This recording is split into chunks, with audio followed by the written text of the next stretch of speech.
All right. Hello, everyone. Welcome to this sketching in 3D workshop, lecture, whatever you want to call it. What I'm going to primarily focus on is working in ZBrush, because the prize for this, I will have a workshop competition where you can win a license in ZBrush, and you can also win a Wacom tablet. So the whole focus will be on sculpting and be as free as possible without thinking about the technical stuff. So before I start, I just want to ask, see if how many people know 3D already? Okay, good. And how many people know ZBrush? Oh, okay, great. Then I can go a bit quicker. One of the few things that I see many people have problems with when they start sculpting is that they have a very technical mindset. And when people learn 3D as opposed to drawing, they have an idea if there is something, there are wrong ways to do something and there are correct ways. In drawings, it's just whatever works is okay, because it's just the result that matters. But in 3D, when you open up, it's so many buttons and so many things that can go wrong that they often look, oh, how do I do this one thing? And they look up tutorials and okay, that's how you do it. And they think, okay, that's the thing I have to memorize. And that is not very good for creativity, because then you just want to get whatever you have in your head down on as a clay model as soon as possible, and just explore ideas, which you can't really do well with polygon tools and modeling in traditional software, at least not in my experience. So when I got to know ZBrush, I felt like I could be a bit more free in that way. So one of the most important things when learning sculpting is to get the right mindset and mentality for it. Just think of everything in ZBrush as tools, and just find new creative ways to utilize those tools. If you're in a traditional way, if you work with carpeting or mold making or anything, and you look at the window and your objective is, I gotta break that window, smash it. Then you don't go to the store looking for the right tool to smash a window. You just look for hard objects. And that's the same thing in 3D. It's just molding forms. And there are so many tools to achieve that. You just gotta find the best way for yourself and make that work. So, one of the best features about ZBrush is Dynamesh. Have you heard about Dynamesh? Okay, some. The way that works is that you start with a sphere, and let's see. And under, make Polymesh 3D. And under geometry here, there's a small button called Dynamesh. And this is the part that's confusing about ZBrush, is that it is so many buttons again, and all the very important features are hidden in menus. So it takes a lot of time to familiarize yourself with the software. And that's how it is with all 3D softwares, because when you open it up, it's just so daunting, like, oh, where do I start? And you may have noticed that my layout is different than the default one. And that's because ZBrush has the best user interface customization possible. Like under Preferences and let's see, config, you can enable this button called Enable Customize. And when you have that enabled, you can move around all the buttons in the interface. If someday you just need to work on, let's see, you need to work with lights. See this? It's so hidden. But you can just hold down Control and Alt and move it where you want it. Now now I can change the light from that menu. I'm just gonna remove this and put it there. And I've even customized the Enable Customize button to always be available, so I can move things around. It's like having your own workshop. You just want the tools you need to be the closest to you, and then you can hide the rest away in some drawers or whatever. And especially in ZBrush, like when you open 3D software, like you don't want to customize anything until you're familiarized with everything, which takes an eternity and it never really happens. But in ZBrush, just customize. If you find a useful button that you use often, just put it there. And the same with hotkeys. Like I have all my brushes customized down here, but even that is a drag, like moving down there to change the whatever brush I'm using or tool. So I just hit Control Shift. Oh, is it Control Alt? Yes. Control Alt, and then you can tap to give it a hotkey. Right now, my standard brush is hotkeyed to 1, as indicated on there. But if I hit Control Alt and click the button and just click 9, now the hotkey is 9. So you can really customize the user interface for each session if you want to. And that's important. Anyway, we had this sphere. Now it's sphere again. And under the geometry menu here, there is a button called Dynamesh. And this is the holy grail for creativity in ZBrush. Once you enable it, it will make the... Is it this hard to see? Let's see. There. You can kind of see that the topology is lost, so you just get these weird triangles and squares. And the thing is, when you move in 3D, once you lose geometry and you see it stretched here, it becomes very hard to sculpt on. If I take a sculpting brush, you can see it just doesn't work. And in other sculpting programs, which doesn't have any special Dynamesh feature, this is a problem, because then you have to continuously update the base mesh in other packages and re-import it and to kind of sculpt on it. But with Dynamesh enabled, I can just control drag and let go, and it will recalculate the surface so it's an even topology. So I can go crazy with this and do whatever I want, and I can just remesh it, let it work, and then I can continue to sculpt as if it was no big deal. So you can imagine how beneficial that is when you're exploring characters.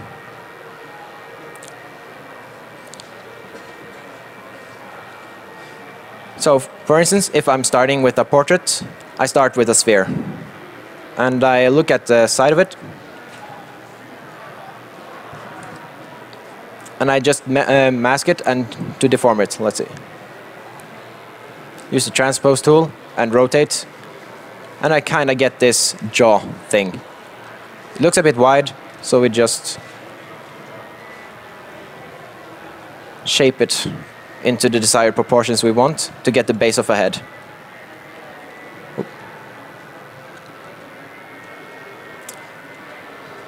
Okay. I may have accidentally hotkeyed my standard button, my shift button, to be standard. That is a problem. Hotkeys, restore. There, I think. Nope.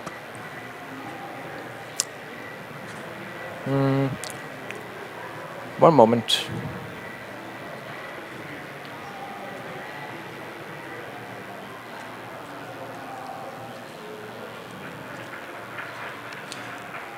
I'm just gonna reset ZBrush. It's faster. Sorry for this.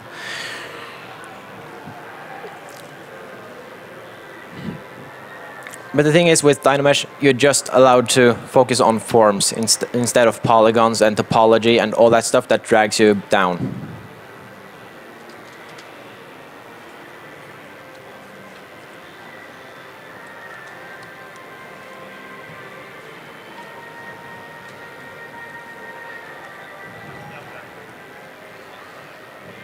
There we go.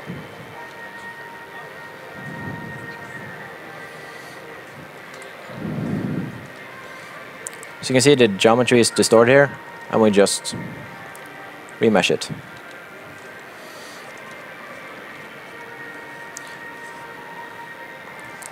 The problem with, like, when you start to try to draw, it's a very simple tool. It's just a pencil. So it's very easy to, when you pick it up, to realize, oh, I'm just a bad drawer. At least that's the experience I had. But with 3D, you can have all these excuses because it's technical and it doesn't work well. And when I started to learn ZBrush, I spent years blaming the software for my own shortcomings, I guess, because ZBrush takes a lot of time to learn, I guess. Whoops.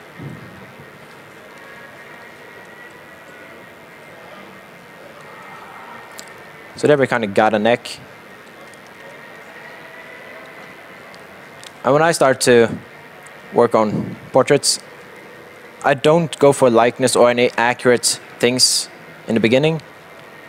I just block in major forms. It won't look good at the beginning, but I just need these kind of line marks to move around.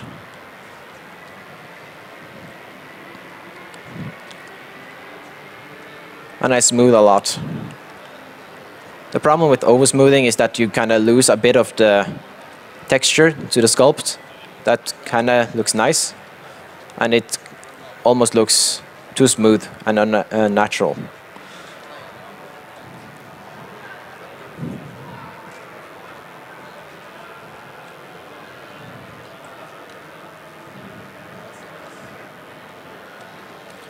So to make a nose, there are many ways. You can just use the move tool and kind of shape it out.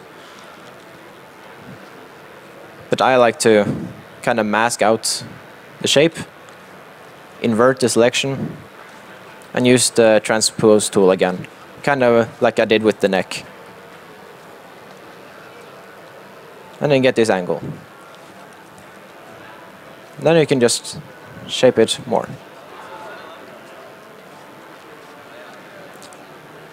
I'm just indicating the cheekbones because they're an important landmark in terms of proportions. I'm going to change the material, see if there's something a bit more easy to read.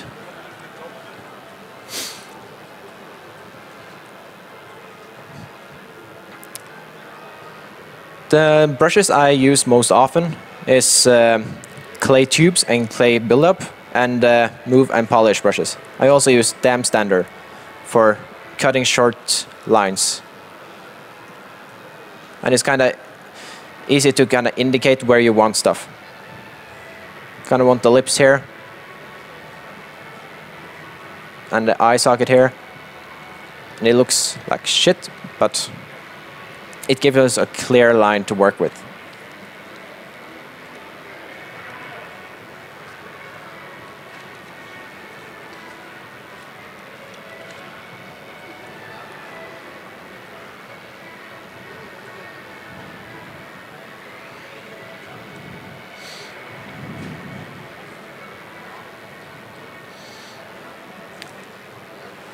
And you can see that I'm kind of exaggerating the shapes and just smoothing them down.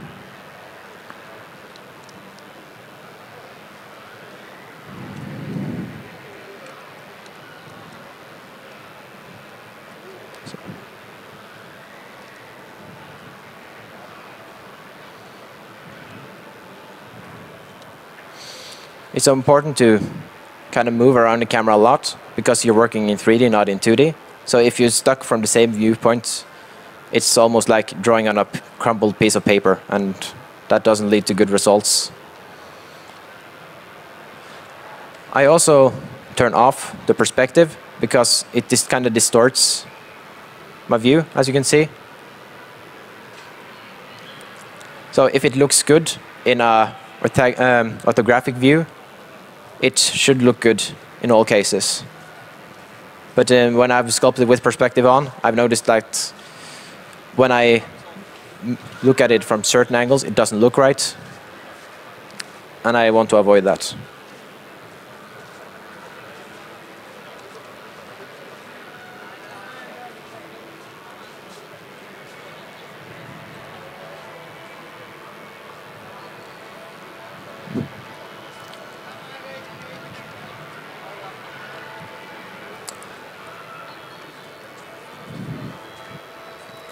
Always when you're working with natural stuff, you should always use references. But since I only have one monitor here, I'm gonna break that law. But it helps tremendously. Because you think you know what a human head looks like, because of course you can tell what it doesn't look like when it's wrong. But as you start making it, it's kind of rationalizing it. Yeah, this looks better, so it's good. But it just turned from shit to less shit. And it takes, and that's the process of 3D really for me.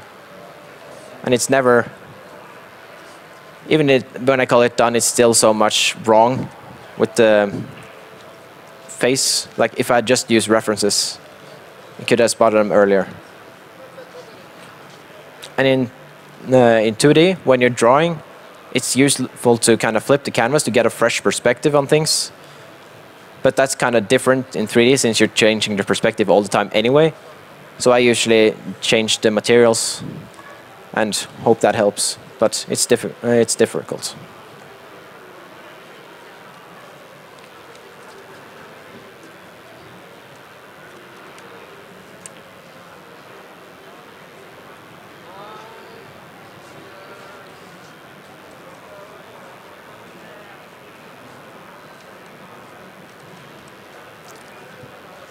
One of the most important things when sculpting is that you don't rush ahead. Many of the bad sculpts I've seen, like on internet and forums, you can tell when someone has just sculpted and jumped straight to details instead of working on the main forms. Like the main forms are the foundation of everything, and if they don't look right, it will never look right, no matter how good the details are. But a very simple model can look really good if the basics are done right. So it's about prioritizing early on and not rush. Because I know details are fun, but it's not what makes your sculpt good. And at this point, I'm still just exploring the proportions. I'm moving things around until I find a character in it. And I save the eyes till very late because eyes are difficult to do and I don't want to move them around once I have like an eyeball stuck in them, because then I'm kind of restricted. I use H-polish brush to to polish some surfaces and define the planes of the face. You can kind of tell that the faces have a plane break around here. That's the face, and that's when the kind of turns to the side. Those are the things you gotta look for when sculpting. And that's something you can easily see if you have a very contrast-rich material, and if you move the light around. I can get the light back.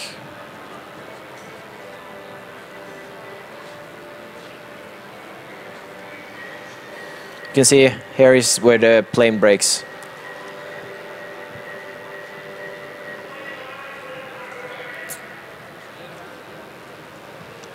And then it's always important to check the silhouette.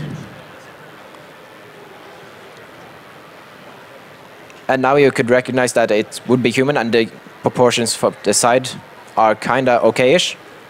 At least that's what I think now that I don't have a reference to look at. But the front still looks really bad.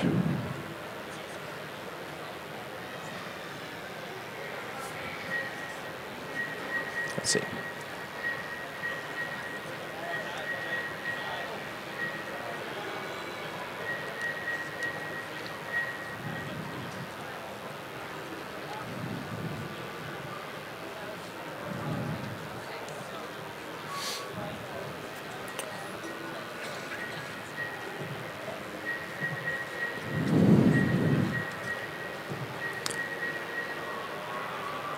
one of the reasons that I prefer using ZBrush as my sculpting package is because the brush engine feels really nice. So it feels kind of like clay when you're sculpting, and it's really important to be comfortable just pushing shapes around. That should be your main priority when you're learning ZBrush, just getting the feel of it. Because when you're comfortable like moving these big shapes around and kind of experiment with that, it's the same process when you work with smaller shapes and details. You just go on a smaller scale and zoom in. So it's kind of like drawing in that way.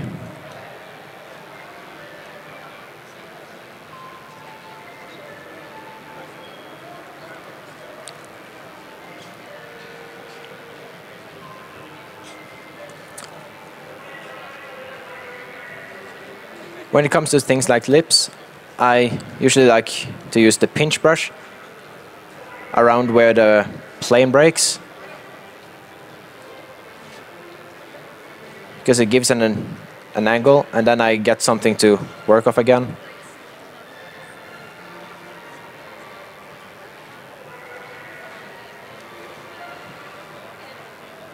And you can see it's starting to, once the planes are defined and there are very clear shadow and light shapes, you can see that it becomes more and more believable.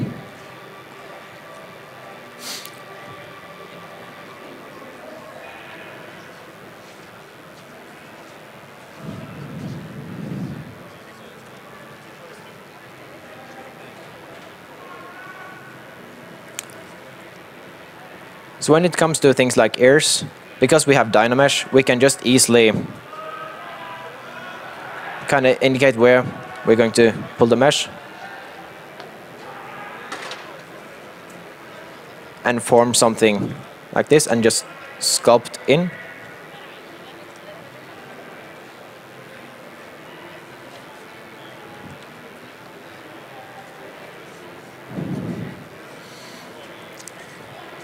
And you just gotta work it a while. But the preferred method I like to use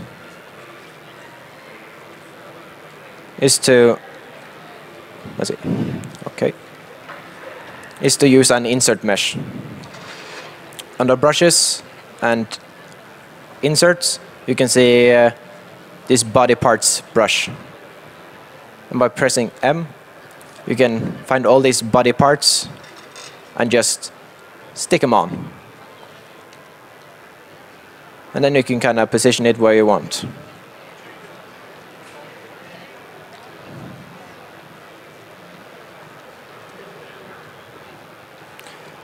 But because I'm still experimenting with the proportions, I don't want to attach them to his head yet. So I'm going to separate them into their own subtools. So I'm going to split the unmasked ones. So I can still work on the head and work on the ears separately.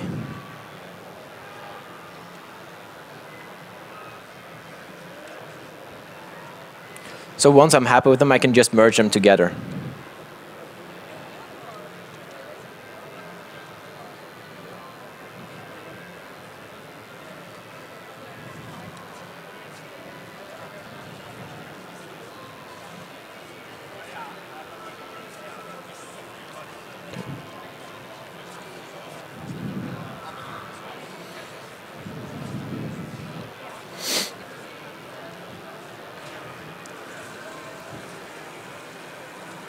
I'm gonna say that I'm happy with the base proportions, so I can kind of start to explore the eyes a bit. And the way I do this is by inserting a sphere and use that as an eyeball. Because the eyelids are very tricky and they're very small shapes, but still very, it's the most important aspect because we all look at the eyes when we look at a human, so it's kind of tricky to get right early on when you're still working on the main shapes and still have to account for these smaller shapes.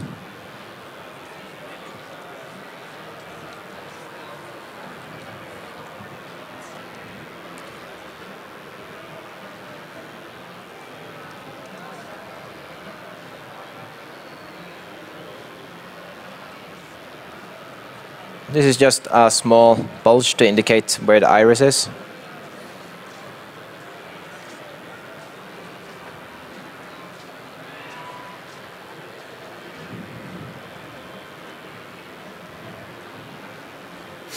And then I can use Subtool Master to mirror it over to the other side. And that looks weird. That looks weird. So that's either a very good sign or a bad sign. Impossible to tell.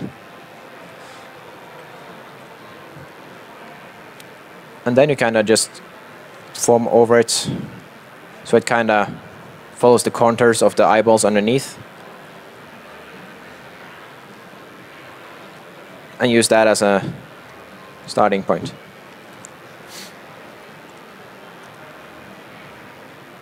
I usually separate the bottom and the upper eyelid in a very crude way.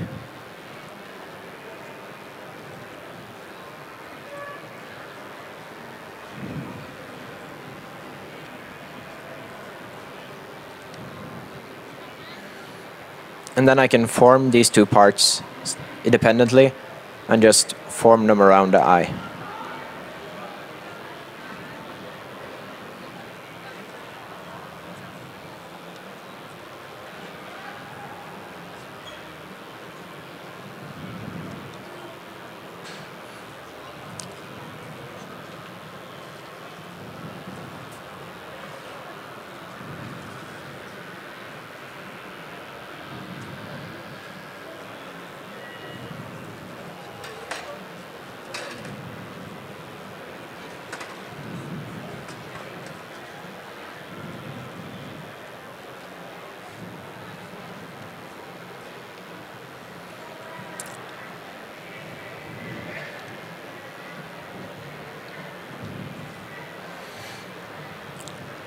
At this point, you just still gotta use a lot of your imagination to how it could look once you polish it, because it will never look polished at this level. Or you don't want to make the eyes look polished, in a way.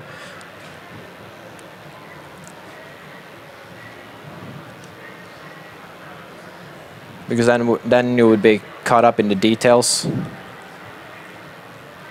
And if you make one part very polished and you're so happy with them that it becomes difficult to work with the rest of the model. Because if you use Dynamesh again now, you might lose some of the form that you had established earlier, and you have to redo a lot of work. So I'm just trying to get the proportions to match or look right.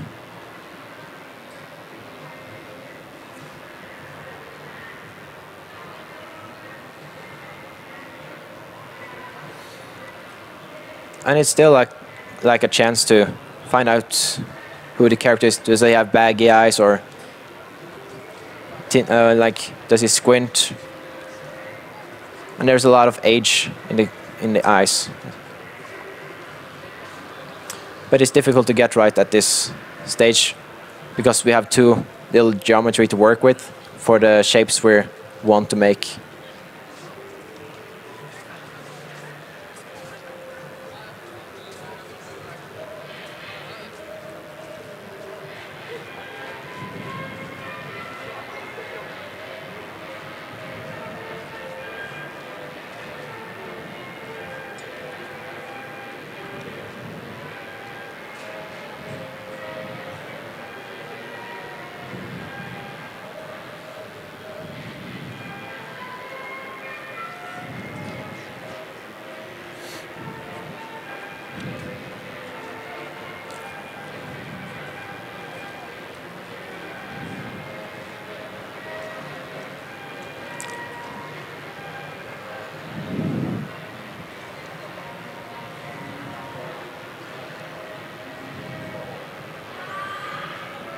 Again, having references here would be helping a lot. But once you have focused so much on the eyes, you have to make sure that you don't lose sight of the bigger image. So now I'm checking at the top of the skull here to see if the proportion and the form look right. It doesn't. Like this, these plane shifts look very unnatural. So trying to smooth them out and get this oval shape back.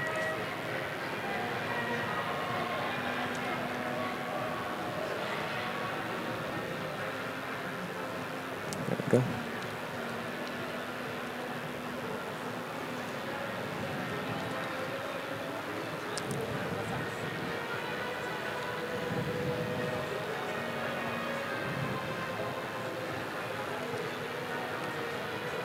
Another important thing to remember is that if you're stuck on a single feature of the face, for example, but you can't make him look right, it might be because the surrounding elements are also not right.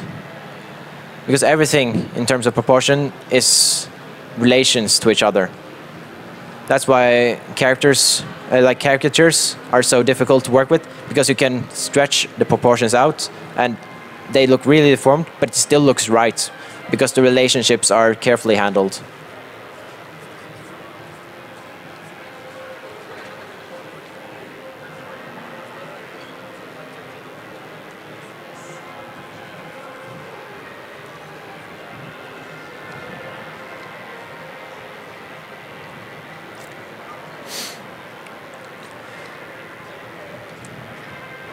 So we should probably save at some point to just be clever. It's clever to save.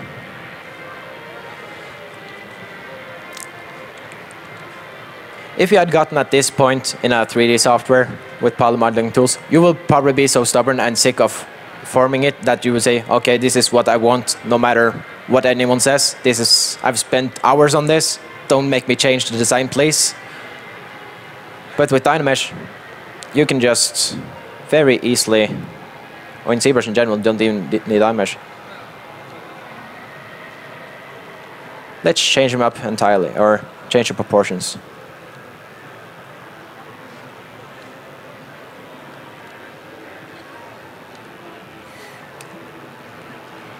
And this is what everyone does when they've been stuck on a model for too long, and they're just, screw it.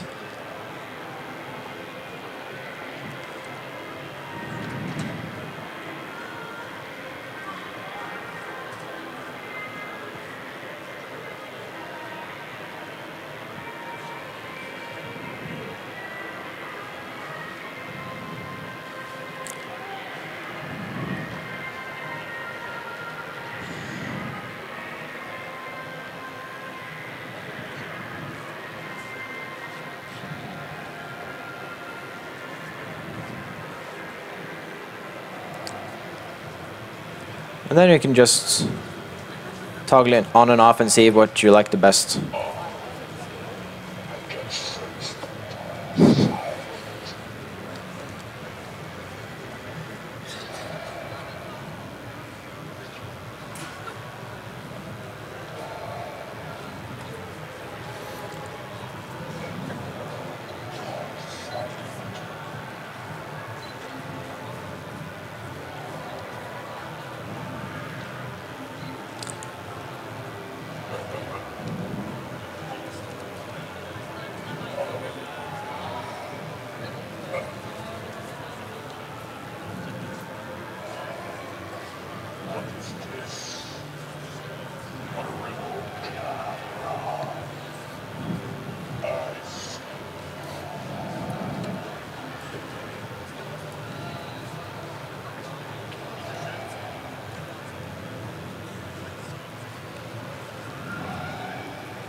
So with just a few alterations, it looks like an entirely different character, and it just took 2 minutes or so.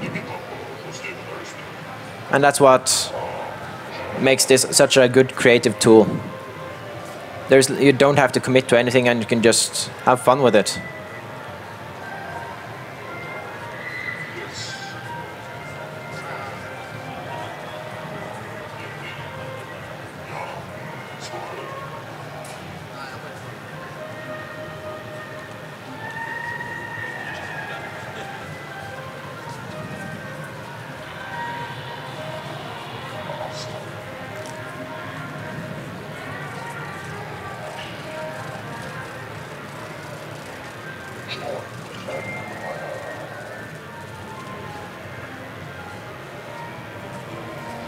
The forms looked really weird from underneath.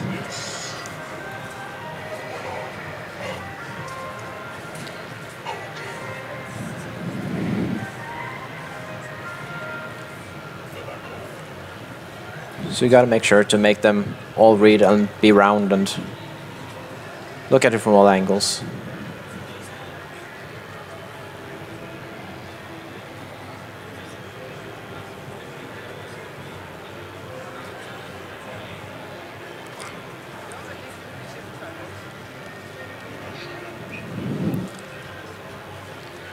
So let's say that your project is closing in on a deadline and you can't have fun anymore, so you gotta, I actually gotta make this into a character that I can use and stuff, not just as a fun sketch. And then you kind of start to dread the process of retopologizing it in 3D Studio Max or whatever. But there are some tools in ZBrush that makes that process a lot easier and faster. So I'm just gonna merge the ears together with the head now.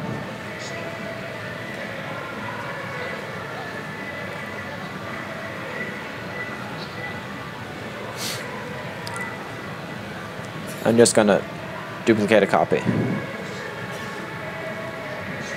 So, as you can tell, the topology is not workable.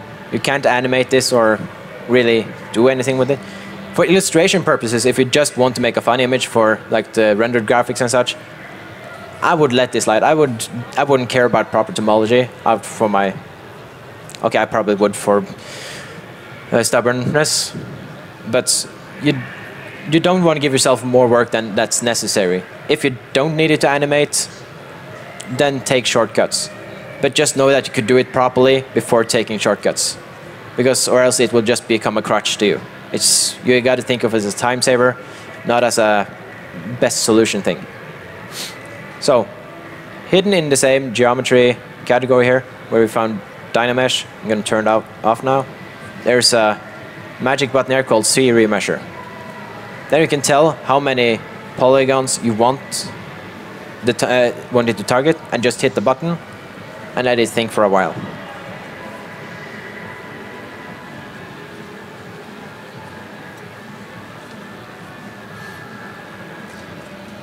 Ideally, you would have a more powerful computer than my laptop, but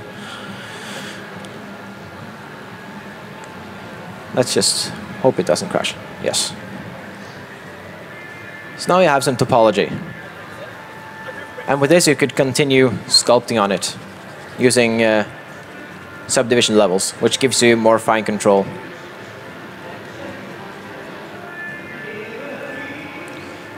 But if you're not happy with the result it gave you, you can use a brush called C Remeasure Guides, and you can kind of draw guides for it to look at.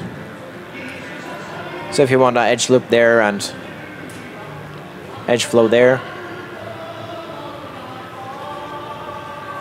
or something along those lines, and you can tell it to take more consider the curves more and just ask it to remesh again. But because it's a bit heavy mesh, so it took a bit longer than I wanted to. So I'm going to show another neat little thing in ZBrush. It's in the C plugin menu, and it's called Decimation Master. I'm just going to ask it to pre-process, and that's done. And then you can tell it how much of the geometry you want it to reduce. So decimate current, and instantly you got the same form, the same mesh, but it's a lot less geometry. So now the C remeasure process should go much faster.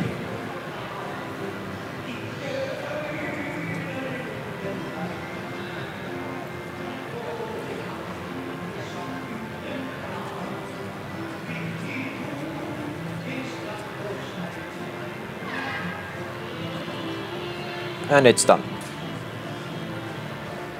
Again, it's not perfect, but it's still better than nothing.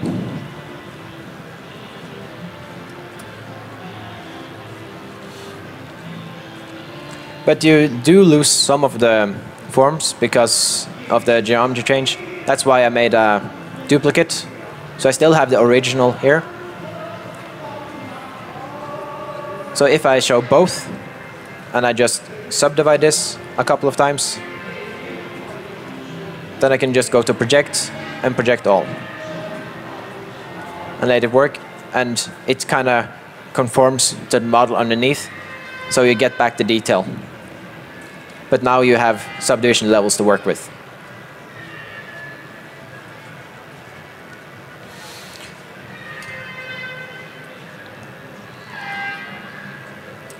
The ears are still separate because I forgot to remesh the Dynamesh after I merged them. But yeah, I'm not going to spend time on that now, even though it goes pretty fast. So you have this model, and you think, okay, what am I going to do with it now? Oh, it needs UVs. And then you get another sense of dread, because UVs, not fun that either. So there's a button here, UV Master, and you can tell it to unwrap UVs automatically.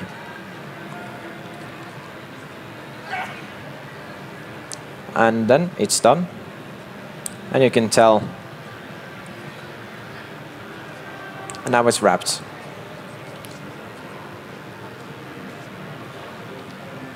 You can give it a checker map to kind of see, and it's kind of, it's okay.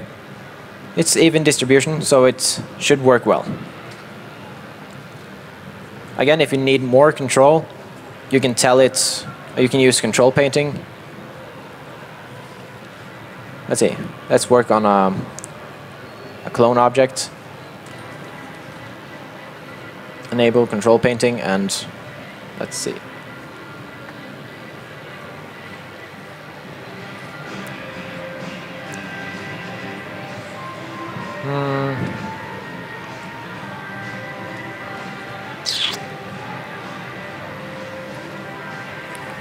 Attract.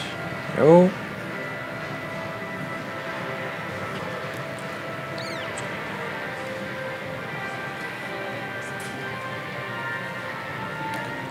Some weird setup here. Let's see.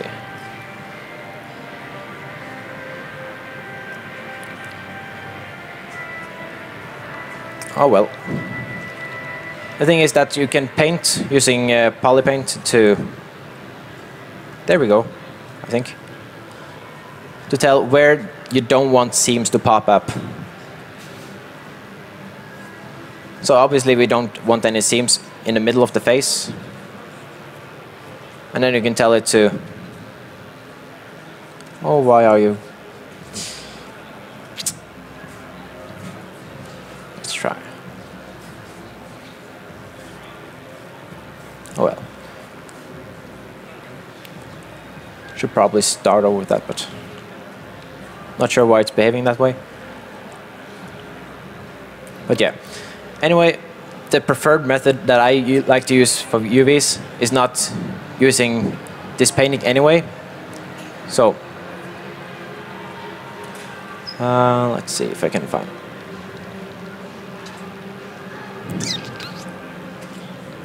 If you work in apps like 3D Studio Max, you can export this base model and cut out the seams like you normally do, because seams are the hardest part for ZBrush to figure out. And just unwrap them, and very roughly, and don't even bother arranging the UV maps. Just make sure the seams are put, and just make ZBrush take care of the unwrapping itself. And then you can texture it in whatever software package you prefer. So that's how I would start with portraits. But if you want something bigger, it's kind of hard to start with a sphere to kind of move around. So I'm gonna begin with this again and clone that to another tool, and that's it.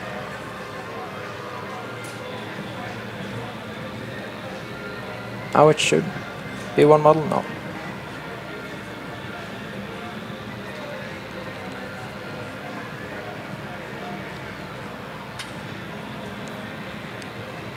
There is something weird with it right now. There, ZBrush. Ah. There we go. So, you can use a feature called C-spheres, and you just insert a C-sphere in your scene and move it in.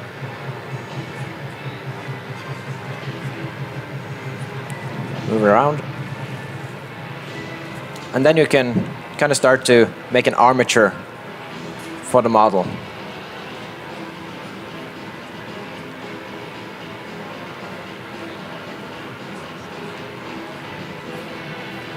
And again, don't think too much about what it is. Just think about the silhouette and the forms again. This could be like the start of a belly.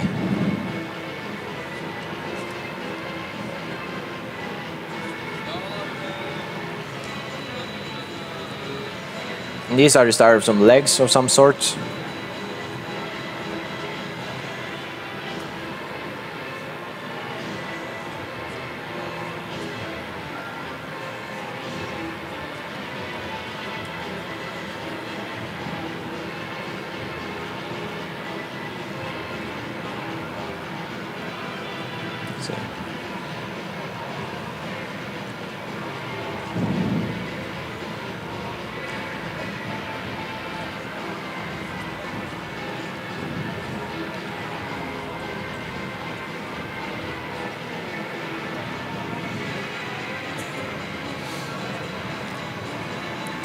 And you can kind of preview them, and then you get this base mesh to work with.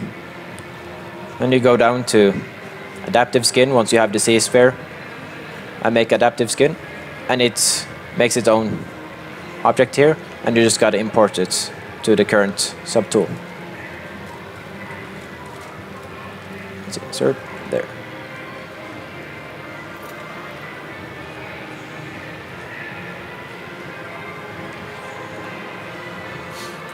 And then I would just convert that to a Dynamesh again.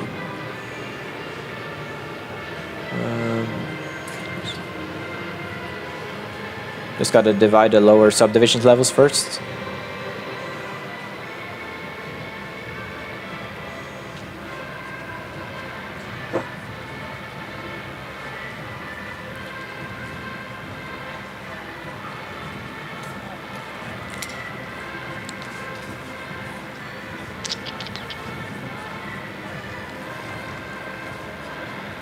But I forgot to turn the settings, so it's way too much density than in what's needed.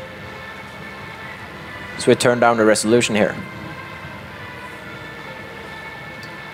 But instead I think I'm just gonna scale down everything, because if you see at the grid, both objects are very large in scale.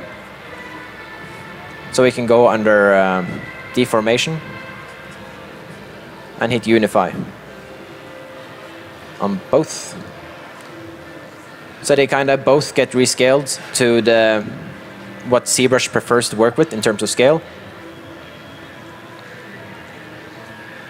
And then you can reposition them.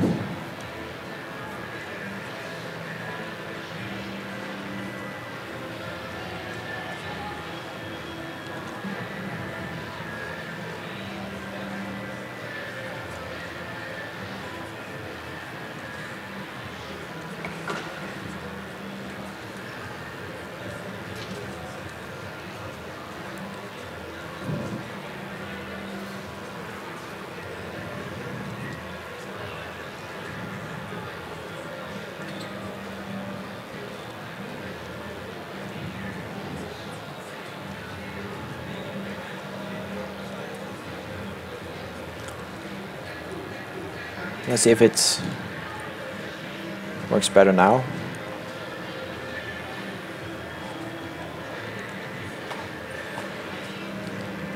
That's more manageable. And then you just kind of work it the same way like you do with any other form. You just manipulate form and that's it. There are no secret ways of like sculpting a body compared to sculpting a face. If you just know the basic way of forming stuff, it's just practice everything. And that's how you should approach all types of art, even in drawing. Like, don't learn how to do specific things, just learn how to observe and construct things. Then you can draw anything if you just look closely and analyze what you're trying to do. Still want to reduce it a little bit. Let's see. 80.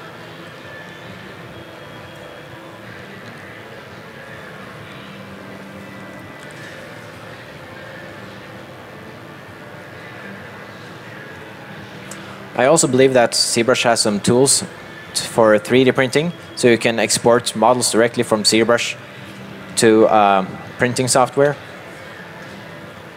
So now that 3D printers are getting out in the market and certain schools have access to them, this is like a fun way to make models that avoids the technical process in other software packages.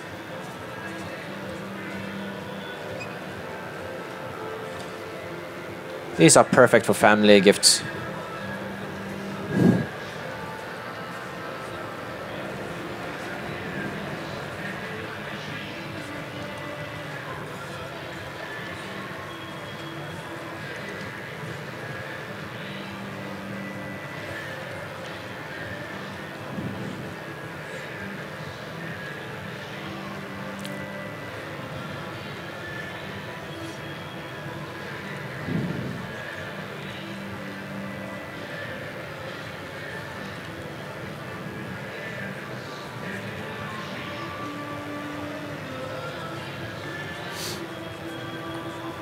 See what's time.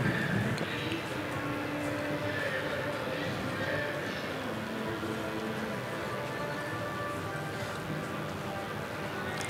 And the good thing about ZBrush is that it has infinite amount of undos, or I think 10,000 steps might be the limit, I don't know. So you can always go back as far as you want in this timeline.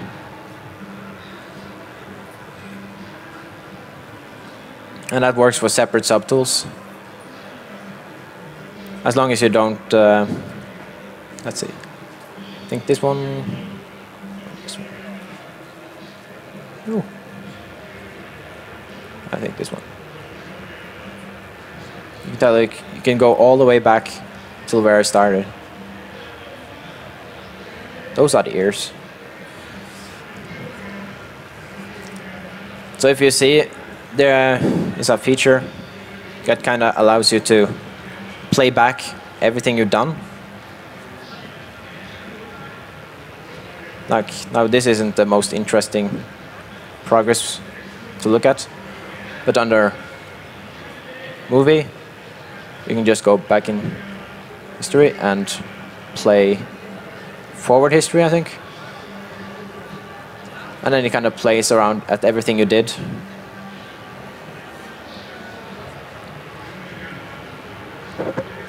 Which is a cool feature, I think. Once you have an interesting model to look at least. So you can kind of see how the face is sculpted from a sphere till the end product. If I hadn't lost the original one by merging stuff together in the wrong order. Let's see.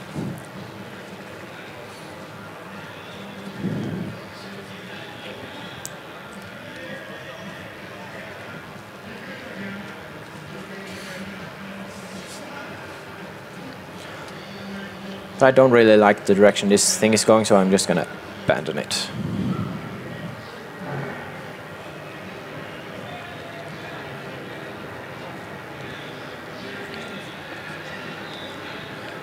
There's also a way, like recently I discovered a way to do hair in ZBrush, and or rather use ZBrush as a tool to get hair into other software packages. So it's a very flexible tool for this tool in this case, if I would give him hair, I would,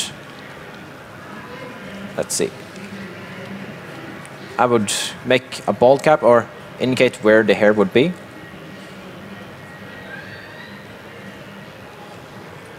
So.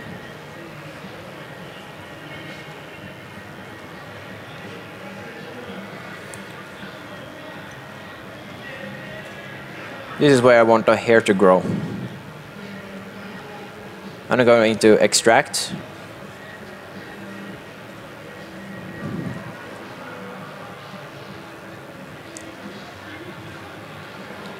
There. And accept. Let's see.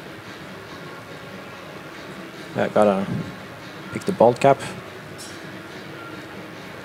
I'm gonna delete the other, like, I just want the outer side, so I'm just gonna select that by Control Shift clicking it. That's why you can, all these sides are different polygroups, so you can isolate them that way, which is a very neat way of kind of organizing selections. Just gonna go geometry and modify topology and delete hidden. So that's the full mesh.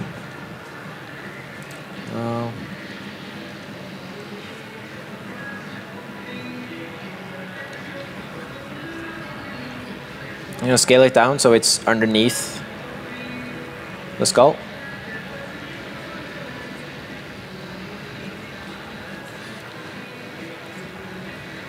And use C remeasure to give it a bit better topology.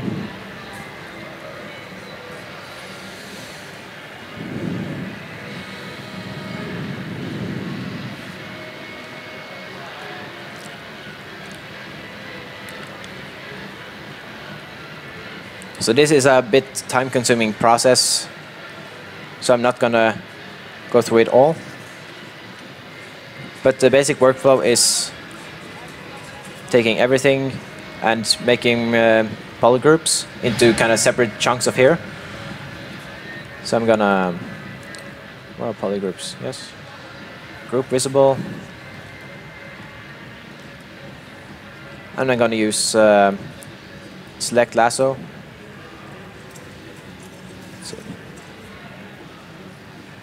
There. And kind of remove bits and continually group the visible.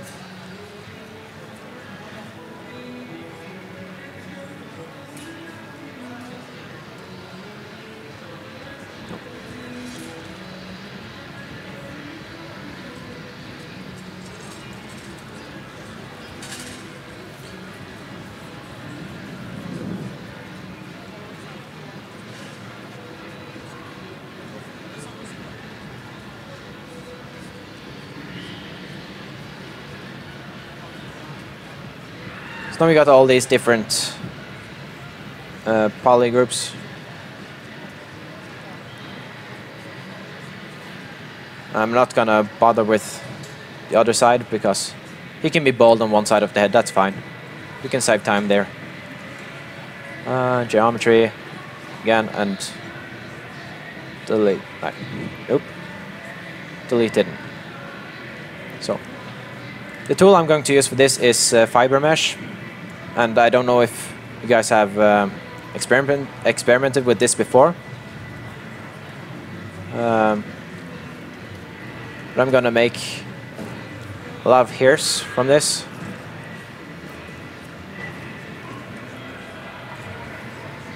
Make this back. And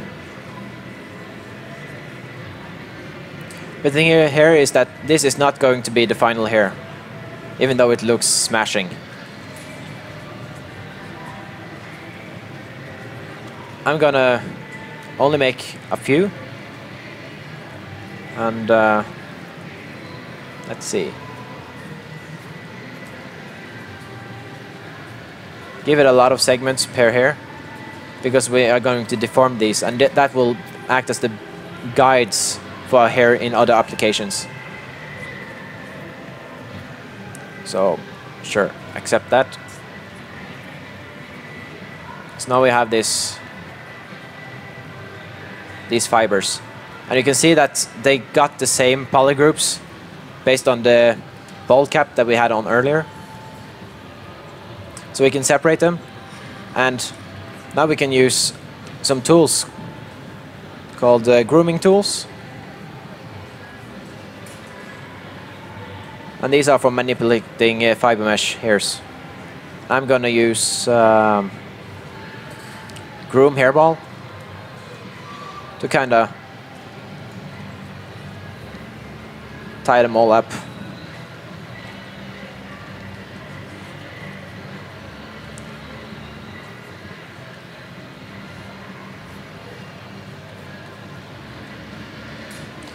And this way you can kind of work as a hairdresser.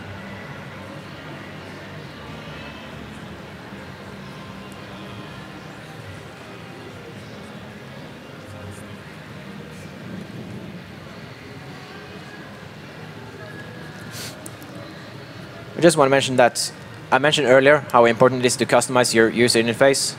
Because it's so easy to customize, you can make separate UIs for different tasks. And earlier I've made a different user interface for hair tools. I think it's on this computer, I think. There. So I can see I've replaced the brush tools with my hair tools and some settings here for them. So now I can use the move tool and just turn on preserve length. These are all, these settings are from, I think it should be around, it's hidden somewhere. They always are. Here, I think. Yes, under brush here, settings, there is another, its own category for fiber mesh.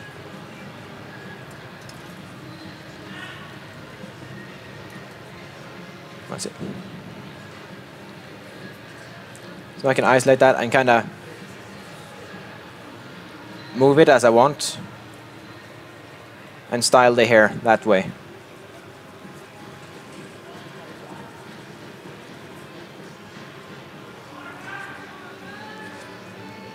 The reason I hairball them first is because that gives them a good starting point, so I don't have to shape them too much to kind of get them to go the same direction.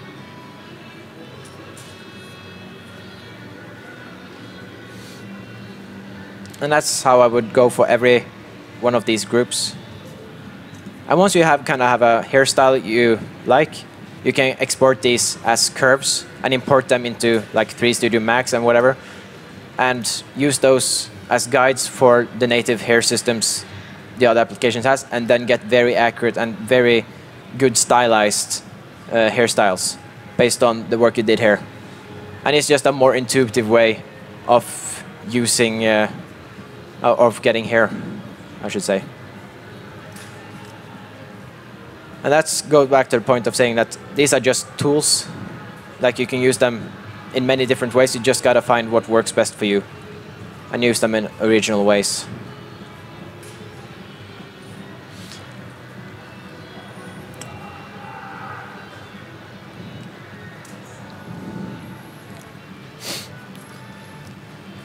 So if I wanted to make this a finished character, I would go, this is the exact workflow I would use. I would start with the Dynamesh.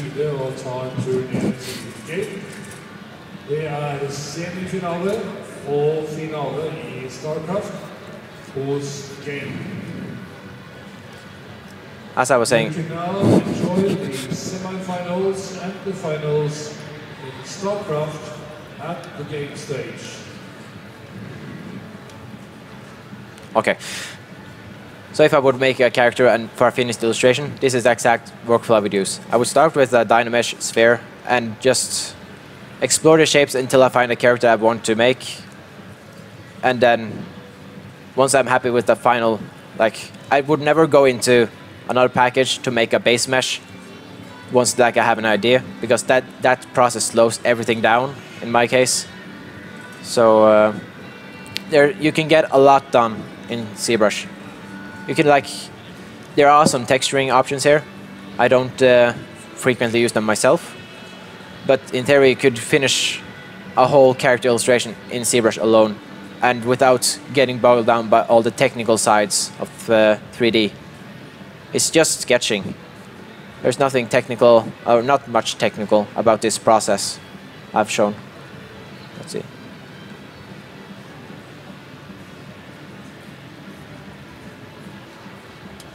I think, yeah. I don't know if you guys have any questions or general curiosities. Yes, you?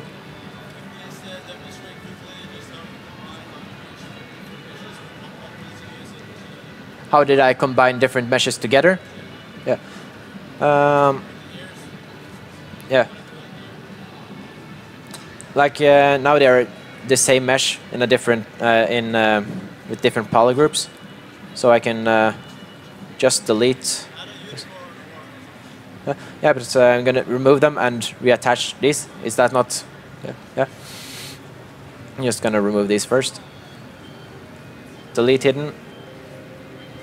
And there is no quick way to learn what every button does and know where everything is, so you just gotta give it time. The only thing I do is, like, once I'm happy with them, I just make sure that it's on top or on bottom, just next to each other. And then there's a category here called merge. And then you can just say merge down. Then the two subtools will be merged together.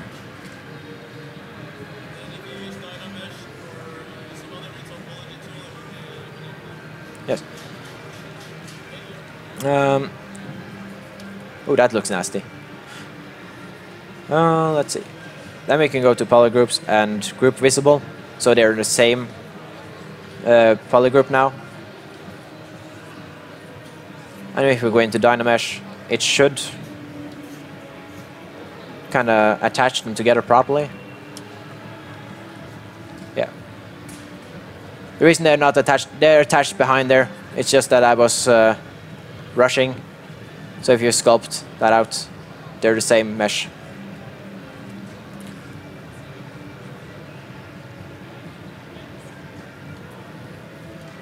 Then we can.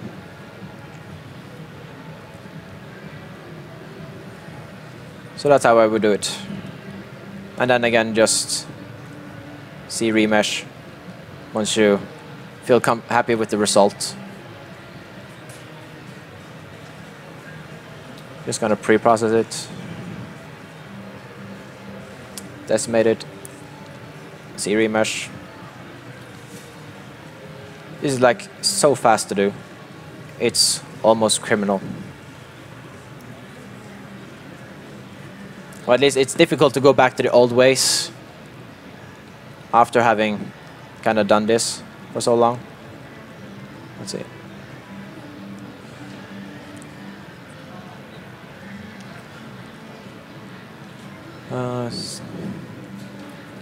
Zero measure.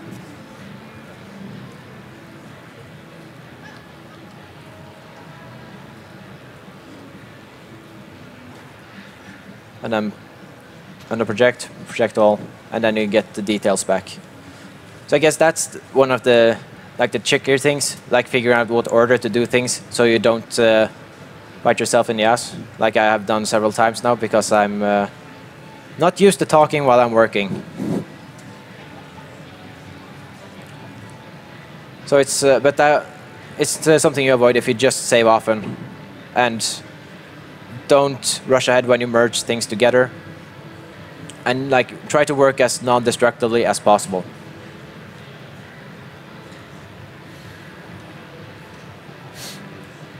Another thing you can use, if while you sculpt like I do and just smooth everything out, it's very easy to, it's just a round mess. And if you just, or if you have a lot of, you know, there's a lot of texture to it and you kind of want it smooth all down, if you have a lot of bumps or whatever, you can go into geometry and go on a clay polish, and it will just smooth everything out for you and give it angles, so it kind of respects the planes that I talked about earlier. And you can change the settings to kind of give it a different look. But now it's almost got a cartoonish look to it in no time. And it's almost good to do that sometimes to kind of get a new starting point. Because now you got a clean mesh to work from underneath.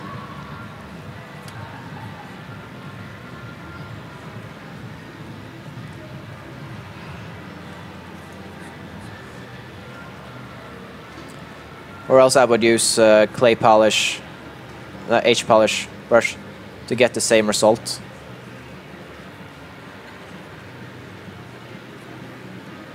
Or sometimes trim dynamic. I very rarely use the standard brush at all. And you can tell by just giving the clear indication of the planes by polishing it down and using trim dynamic, it gets a whole different look to him. So it's very good as a style exploration as well, not just a character design in terms of personality, but also visual style.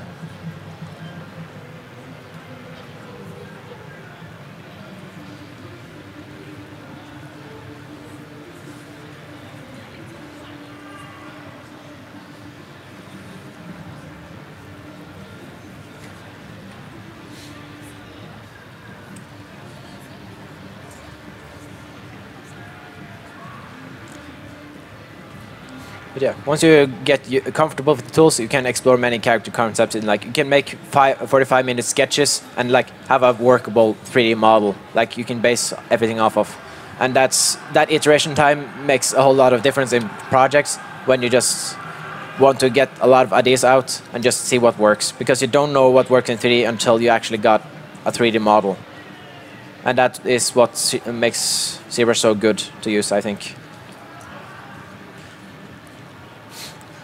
So, I mentioned earlier that there is a competition for 3D sketching in general. And because there is no free trial yet for ZBrush, I can't have a competition that is done in ZBrush, unfortunately. So, the competition is making a character or a portrait in Sculptress. Have any of you used Sculptress before? Lucky you. So, the task is simple. Just sculpt a face in any way you want. Like, sculpting a face is really different. It's a really difficult task because it is so complex in terms of anatomy and proportions that it's very easy to get wrong. And there are lots of forms, and yeah, it's a difficult task. But that's what makes it fun, to see how people get that challenge and kind of work around that problem. So the challenge is just sculpt a face in Sculptress to your best of your ability, and just have fun with it. And me and another judge will look over all the sculpts you make and make a decision of winners based on how you use forms and how you read 3D, if that makes sense.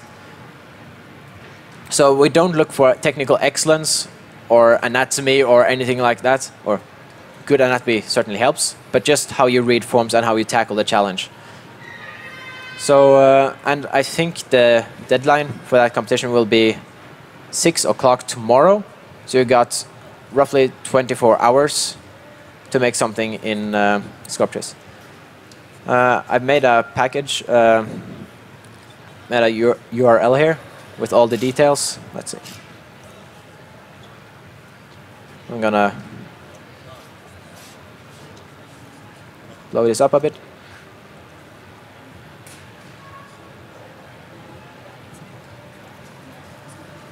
If you go to this URL, there's a Dropbox folder where you can download the installer for Sculptress for both Mac and Windows, and there's a text file with the information for the competition, with the details and everything.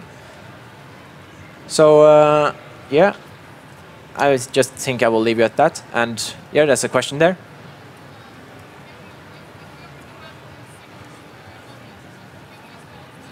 If you have ZBrush, if you can use that for the competition.